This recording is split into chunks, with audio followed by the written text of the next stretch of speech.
Body comparison is such a precious waste of time, isn't it? I'd love to hear your thoughts below.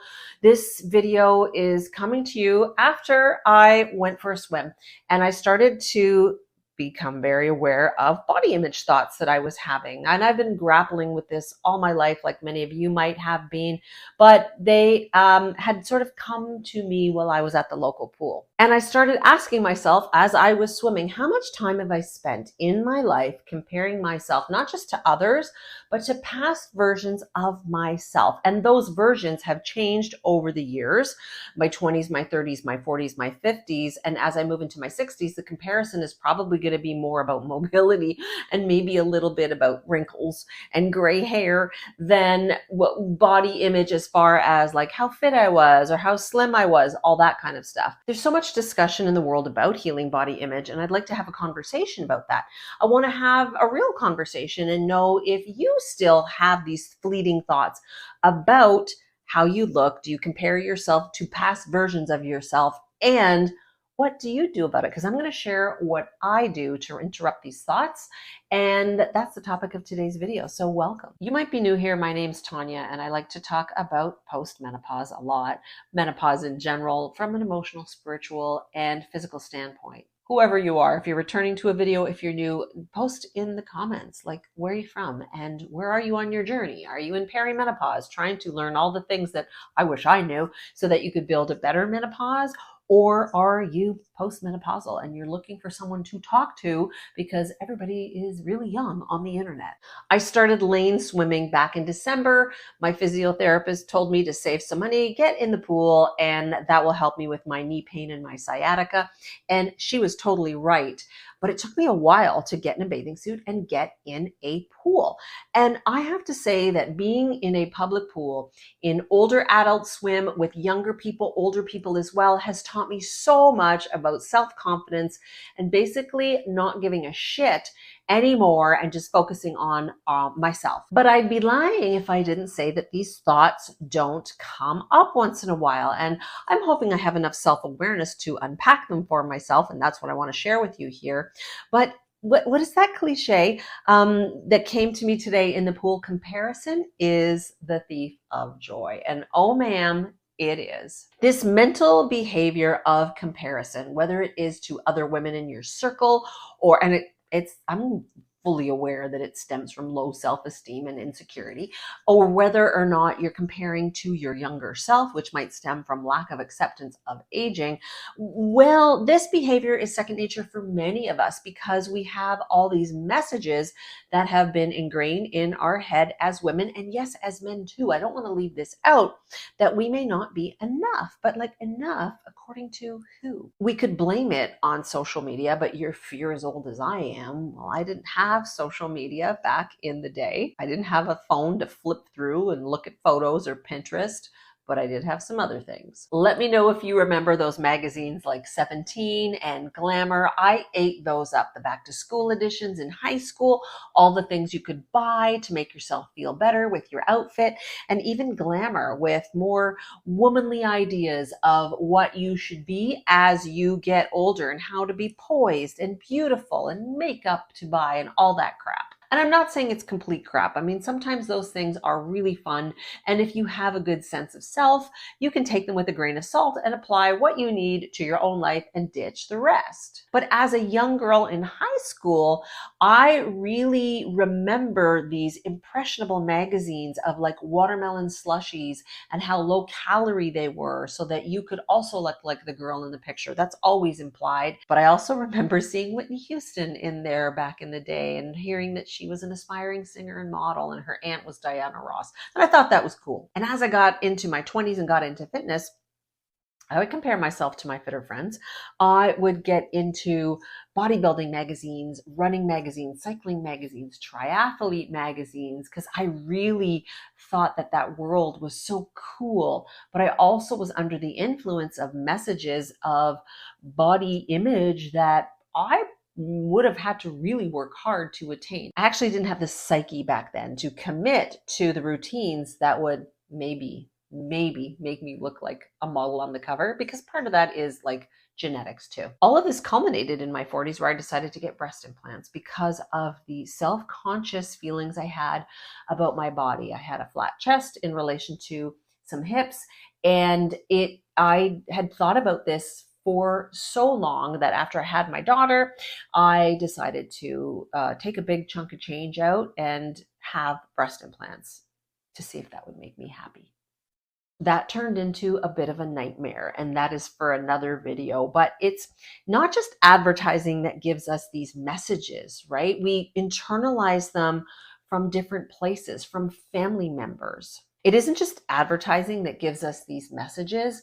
I don't know about you, but I internalized a lot from family members. I very well remember things like my grandfather when I was 12 asking my mother why she let me get so fat.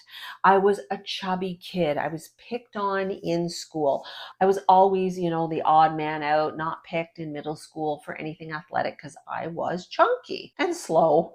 And I couldn't understand the rules of baseball because I was always anxious when anything athletic in the gym started to happen. I wanted to miss those days so bad. The truth is, I learned to eat my sorrow when I was really young. In fact, when I started my podcast days, I put out an episode called My Kitchen Cupboard Story because that's all that felt like was at home for me many times in my childhood. Nothing but a kitchen cupboard. And it was always there, always ready, and willing to make me feel better, whatever the contents were.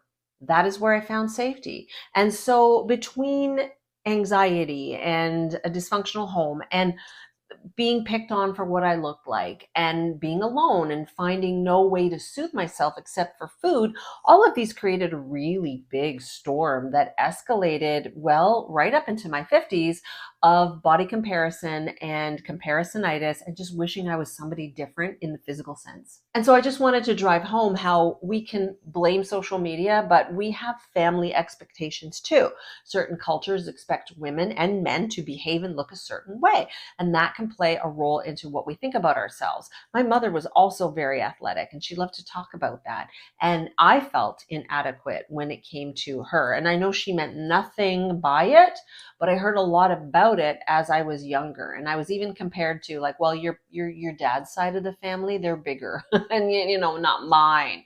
And it just felt awful. So when these comparison thoughts arose in the pool, all I could think of was like, holy cow, how can we all direct our collective energy towards something way more fruitful than putting ourselves down or comparing ourselves to other women or even our past selves? The mind is a wild thing, isn't it? It wanders back into old fears, old messages that we're so used to that we feel like they're a safe space, but our mind lies to us too. It's also hard to see the patterns that we have, the way of thinking, and bust them. And it really detracts for me from really thinking about how I can nurture my own self in the moment, how I can celebrate what I can do in this moment. And that's actually what I did to turn things around for me while I was swimming.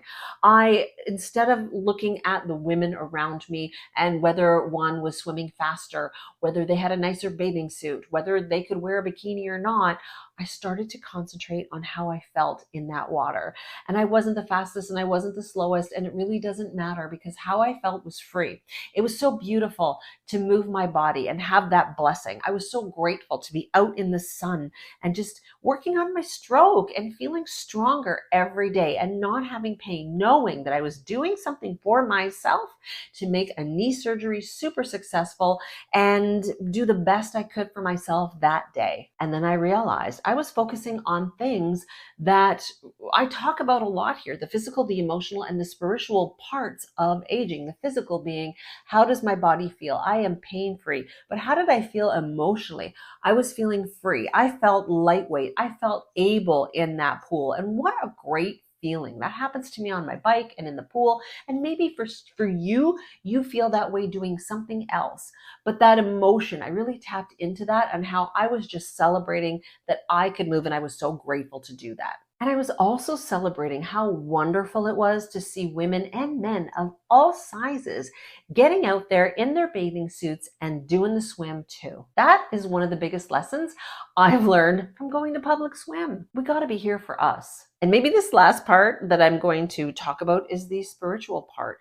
I worked on making peace with my past body at that time, with the decades of change that I've had, and really focusing on the now. I don't know what's to come when I get a knee surgery or when I'm 80. I don't, but I need to focus on what nurtures me now, make decisions about the things that will move my well-being, both physically, mentally, and spiritually forward, and realize that I can't get that time back. The time I had was now, swimming in the pool, putting my shorts on, walking home in the sunshine, feeling that I did something good for myself that day, no matter what anybody else thought of it. So instead of going down that rabbit hole of I'm not enough in life, I'm thinking about what can I do with this energy going forward when I catch myself thinking about my past self and the changes that I may not always like in my body. And I mean beyond, can I eat better?